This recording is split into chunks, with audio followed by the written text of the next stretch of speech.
का त्यांनी विणावळकडे जावं आणि ऑनलाईन बुकिंग करून आपलं आपलं कस्टमाइज का करू नये? म्हणजे का ग्रुप टूर्स का कराव्यात? करायचं ना, म्हणजे मी तर म्हणेन ज्याला जसं आवडतं तसं त्याने करावं.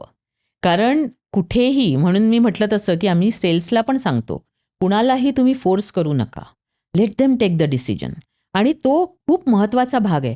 तुम्हाला जर तुमचा ब्रँड किंवा तुमची कंपनी जर पुढे न्यायची असेल, तर तुमचा जो प्रॉस्पेक्ट आहे तो मनापासून तुमच्याबरोबर असला पाहिजे. नाही, माझा प्रश्न असा आहे की ग्रुप बरोबर बरोबर. जाण्याची तिथेच टेंडन्सी येते आहे मी. का तरुण मुलांची? तिथेच येते मी. हं. आता आमच्याकडे हनीमून टूर्स आहेत.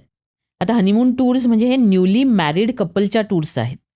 आणि त्याचं कारण असं आहे की हे कदाचित त्यांचं स्वतःचा विचार नसतो, पण दोन्हीकडच्या आईवडिलांचा विचार असतो.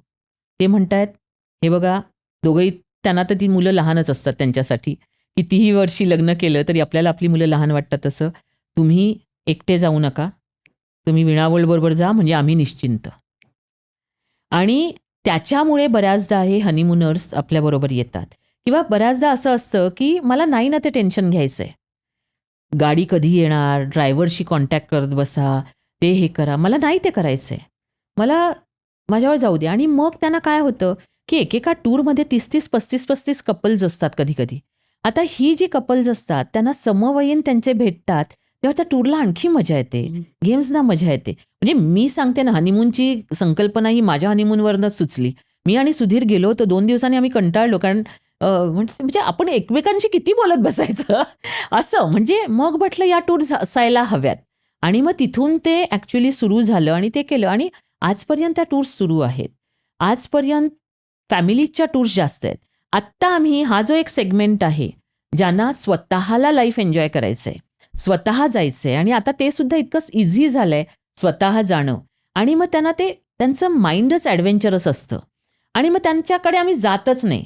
आम्ही म्हणतो, नो, तुम्ही थोडेसे सिनियर व्हा, फॅमिलीला करा आणि मग आमच्याकडे या. We are happy with that. आपल्या भारतामध्ये कोणत्याही बिझनेससाठी मला वाटतं प्रचंड मोठा कॅनव्हास आहे. कोणालाही जर तुम्ही मनापासून कोणताही बिझनेस करायचा म्हटला, तर मला असं वाटतं की कोणालाही कमी पडणार नाही एवढं पोटेन्शियल आपल्या बिझनेसमध्ये आहे. ते आपण ओळखायच्या आधी बाकीच्या परदेशी कंपन्यांनी ओळखलं आणि म्हणून ते जास्त इथे येत आहेत. पण आपण ओळखायला पाहिजे की आपल्याला कोणताही बिझनेस तुम्ही घ्या, त्याचं जर तुम्ही स्ट्रॅटेजी, तुमची नैतिक मूल्य, हे सगळं जर तुम्ही व्यवस्थित ते हे केलं ना, तर कोणताही बिझनेस तुम्हाला कधीच खाली पडू देणार नाही. ह्याच्यावर माझा खूप भरोसा आहे. आणि आम्ही हे अनुभवलं आहे. 2013ला आम्ही फ्रॉम द स्क्रॅच कंपनी सुरू केली.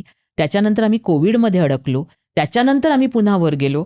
त्याच्यानंतर आम्ही एअरलाईन बस्ट झाल्या, त्याच्यात आम्ही वेड्यासारखे होरपळलो गेलो.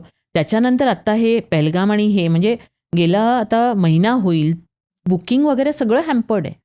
बट भविष्यावर लक्ष आहे की ते आपलंच आहे आणि भविष्य आपल्याला काबीज करायचं आहे. आणि त्याच्यासाठी आपल्याला मानसिकता ही आपली खंबीर आणि कणखर ठेवायला पाहिजे.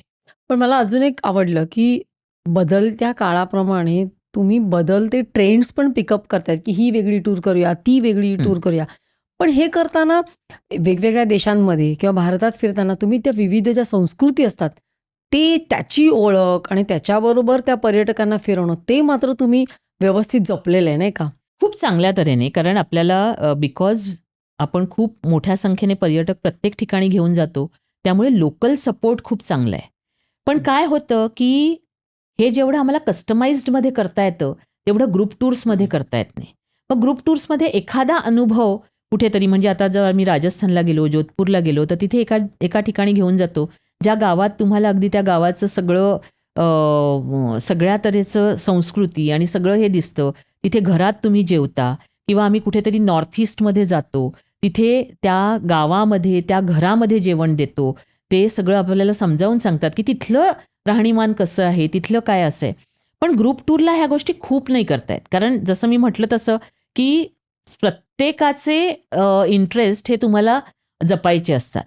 कस्टमाइज्डमध्ये मग आम्ही मोकळे सुटतो. जर आम्हाला गेस्ट तसे मिळाले की आम्हाला सगळं नवीन नवीन करायचं आहे, वेगवेगळं करायचं आहे, तर मग आम्ही त्यांना ज्या तऱ्हेने त्यांच्या आयटिनरीज बनवून देतो, तो एक वेगळाच विभाग आहे आणि ते कम्प्लिटली वेगळं आहे. म्हणजे तिथे आमच्याकडे ते युद्ध सुरू असतं. तुम्ही म्हणजे कस्टमाइजवाले, आम्ही म्हणजे ग्रुप टूर्सवाले, असं आमच्या इथे पण चाललेलं असतं. पण दोन्ही मानसिकताच कंप्लीट वेगळ्या आहेत आणि त्याप्रमाणे आपल्याला करता येतं. आणि तिथे हे जे आहे की मला जाऊन तिथे 4 दिवस त्या घरात राहायचंय किंवा मला त्या लोकांबरोबरच हे करायचंय, मला तिथे असे वेगवेगळे इंटरेस्ट आम्ही कस्टमाइज्डमध्ये किंवा इनबाउंडमध्ये जास्त चांगल्या तऱ्हेने क्युरेट करू शकतो दॅन इन ग्रुप टूर्स.